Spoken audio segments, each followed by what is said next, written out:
We missed Connor O'Gara a couple of weeks ago, but we do have him today. And we'll go to the phones. He is, of course, the national senior columnist at Saturday Down South and joins us on our hotline right now. Connor, happy Monday. How you doing today? Gentlemen, good to be back with you. It's been an interesting few weeks, but everything is good, and we're grateful to be moving on to the offseason. Long season, man. It's weird when it goes all the way until late January like this, but yeah, it feels like the first real week of the offseason for me. Yeah, maybe a little bit too long, but big news coming out yesterday. It felt like, Jim Knowles was going to be leaving Ohio State. I know that they didn't offer him what he said the competitors were offering. So it sounded like it came between Oklahoma and Penn State. What kind of impact does this have on both Penn State and Ohio State? I think it's more significant probably for Penn State, because Penn State is looking at this going, you mean to tell me we can just invest resources and throw money at the problem and it'll go away? Sure, let's do it. I think it was a really smart move by James Franklin to recognize that there could be a price to land someone that just led the top two scoring defenses in consecutive years. You lose someone like Tom Allen, who did tremendous things there as their defensive coordinator after coming over from Indiana. You lose him to Clemson, and you think, all right, well, what can we do? Well, we can go out and we can poach someone as well, and we can have this high standard on defense maintained. And you're living in a world now in which a defensive coordinator is going to be making $3 million per year. That's where college football has gone. I'm old enough to remember when Nick Saban was the first $4 million man in college football as a head coach back in 2007. And now we're talking about a time in which coordinators can make $3 million per year. But when you're as good as Jim Knowles is, he's coveted for a reason. It would have been a really nice addition for Oklahoma, though, with Brent Venables controlling that defense still. It wouldn't have maybe been the difference maker that it would have been at a place like Penn State. Does he get Caleb Downs? Does he come with them? I'm joking, of course, but that would help. That dude, he would get drafted in the first day of the NFL draft if he could come out this year. Speaking of coordinators, though, Connor, what about Notre Dame losing their D coordinator? Does that hurt them at all? Do you still think Notre Dame's a lock to make the playoff 12 next year, or losing your D coordinator, does that hurt them a little bit? It could. It absolutely could. Al Golden was awesome as Notre Dame's defensive coordinator, man.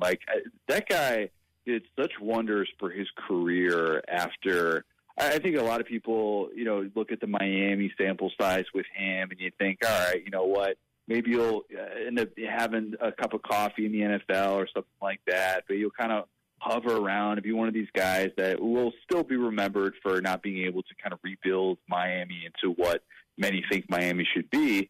And he was such a key part of that Notre Dame defensive culture, that identity.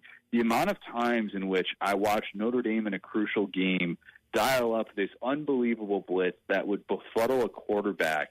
It's just like you just look at that and you kind of marvel, because, yes, they have talent. Do they have 5-star, immediate, top 10 picks in the NFL draft? No, they do not have that. And so they have to rely on scheme more than a program like Ohio State. And so losing a guy like that, yeah, it's absolutely significant. He was one of the best.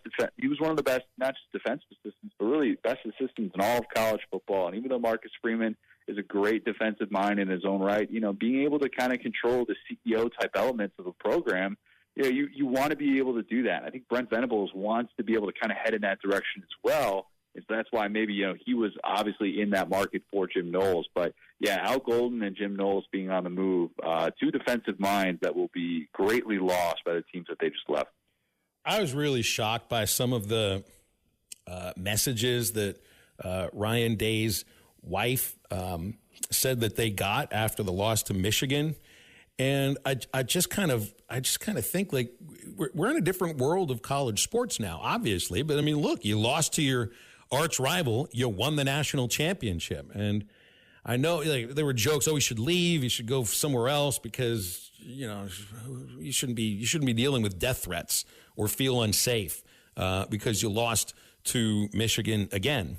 But it's an interesting thing to think about with relationships of coaches and fan bases. And as much as Ryan Day can, maybe try to paper over that kind of thing, it doesn't erase that there was such an amazing negative feeling after that game, knowing full well they still had a chance to go play for a national championship. Is all healed in Columbus after a natty or not? I think all is healed for now. That's the best way to say it. It's still a what have you done for me lately business. And we've seen coaches like my guy, Gene Chizik. We've seen coaches like Ed Ogeron win a national championship only to realize 2 years later, you're in jeopardy of losing your job.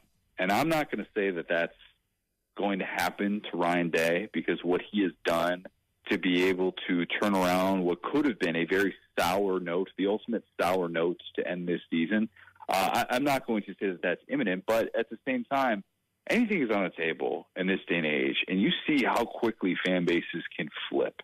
And all of a sudden it's, see, Ryan Day proved so many people wrong. Well, at the same time, not saying that death threats and all that stuff, not saying that is ever justified or understood or anything like that. But at the same time, are we just supposed to assume that Ryan Day is going to rattle off a 4-game stretch like that? Are we just going to give him a pass for losing to Michigan for the 4th consecutive year, even though like 3 of Michigan's 4 best players weren't even playing in that game in Columbus? Like, are we just supposed to ignore these things? No, but it just goes to show you, man, the volatility of these jobs is crazy. And our Brett Friedlander wrote, going into the national championship, wouldn't it be ironic if Ryan Day just kind of pulled the Jim Harbaugh and just won a national title and then left for the NFL and said, you know what? How do you like me now? I'm going to go head off to a different job.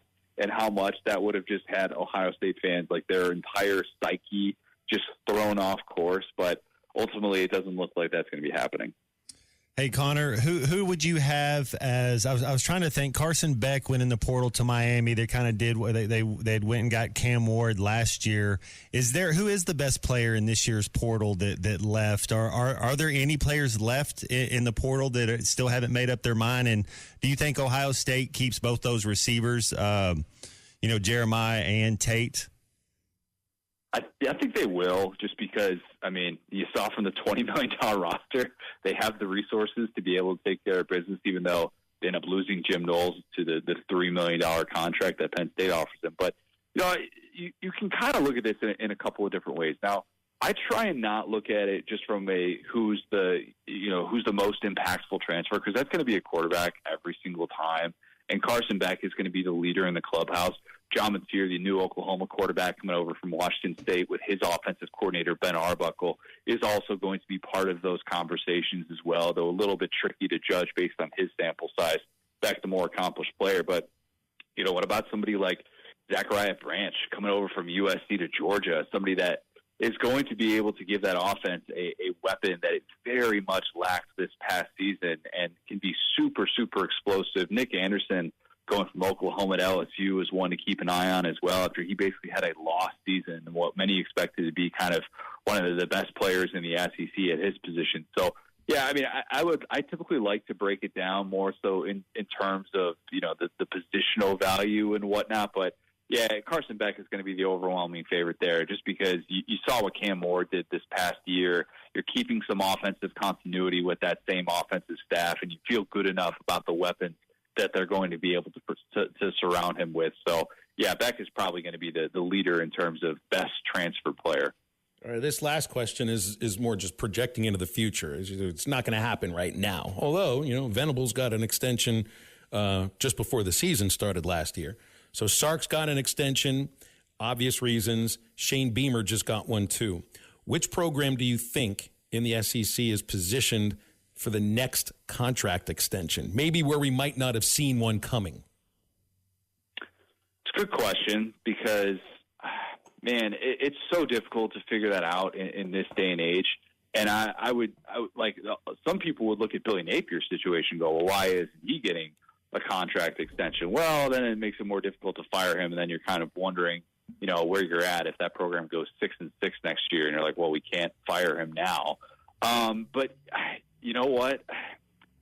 Mark Stoops would be an interesting one, and maybe not necessarily changing the buyout terms, but just as a message to send the world of, hey, he's not going anywhere. I thought he was going to step down at season's end. I really did. I think this era is kind of taking a toll on him. and it goes against his overall identity of who he wants to be as a football coach, the type of program he wants to build up.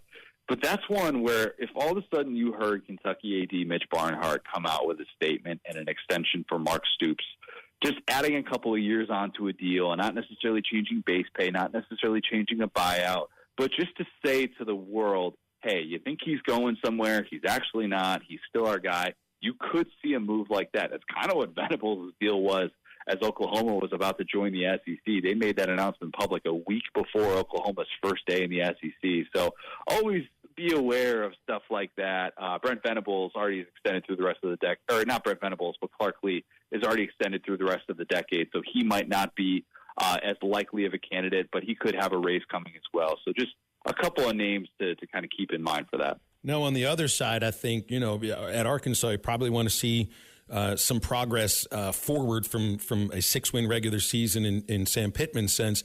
But if you look at like LSU and Brian Kelly, they're giving off some of those Jimbo and A&M vibes. And with the players and talent they've brought in from the portal, specifically defensively for this next year, I don't know, is it make or break yet for Brian Kelly? It's like looking at some of the guys that he had over the last year in the NFL and what they did as rookies.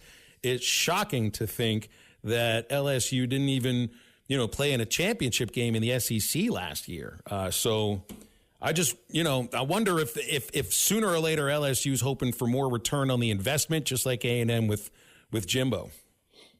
Yeah, a little bit different just because Brian Kelly's won, 29 games in his first 3 seasons there. They've already had a Heisman Trophy winner. They've been to an SEC championship game. No, haven't made the playoff, but still he inherited a roster that had 39 scholarship players in a bowl game. They still got close to $60 million left on that contract. I don't think that it's a situation where it's make or break, but I do think that this upcoming year, and this is something I'm writing about for SDS this week, I do think this upcoming year is the most no excuses season that Brian Kelly has ever had as a head coach, just because of what he's returning. With Garrett Nussmeier at quarterback, maybe the best quarterback returning in college football, the defensive coordinator, Blake Baker, that he spent big on last year, who's got coming back weeks, makes the decision to come back with Harold Perkins Jr., who everybody assumed was off to the NFL draft, and then the big-time portal edition. It is very much a no-excuse type season. People will often misconstrue that as you're going to get fired if you don't succeed, but there's probably some sort of wiggle room in that. I just don't think that his job is that much in jeopardy, barring a collapse, barring a 3-9 season in which everybody's transferring left and right, in which it looks like they have no option but that. But I do think that Brian Kelly is heading towards a fascinating year 4. BetOnline continues to be the world's most trusted betting platform and your number one source for online betting. From the earliest odds to in-game live betting, BetOnline provides you with all the action and the ability to watch the games as they happen. With the largest selection of odds on everything from football, the NBA, and college basketball to NHL and UFC. Head to BetOnline today and don't forget to use the promo code BELIEVE for your welcome bonus on your first deposit. BetOnline, the game starts here.